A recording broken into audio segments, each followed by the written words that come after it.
We're following some breaking news right now on the coronavirus outbreak. There are several new developments we need to catch you up on right now.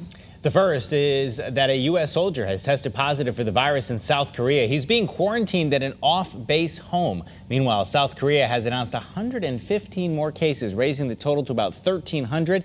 In China, there are 406 new cases and 52 deaths. The death toll has gone up to 19 now in Iran. The Tokyo Olympics will not be called off, according to a spokesman for the Japanese government.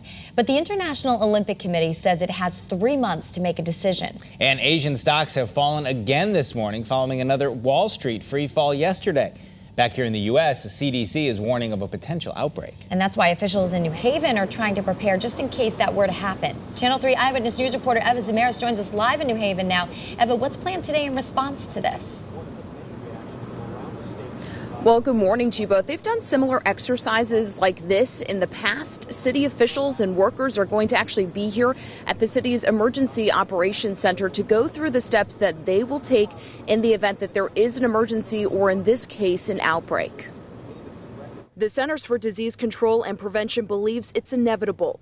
The coronavirus will spread here in the U.S. We are asking the American public to work with us to prepare in the expectation that this could be bad. The Trump administration sent Congress an emergency funding request for $2.5 billion to combat the virus. The money would go towards things like buying protective gear and working on new treatments and vaccines. But lawmakers on both sides of the aisle feel that might not be enough. If you lowball something like this, you'll pay for it later. Senator Chris Murphy blasted the Trump administration's response to the coronavirus outbreak, saying this funding is a fraction of what the U.S. will need to appropriately respond to the crisis, calling this request, quote, too little, too late.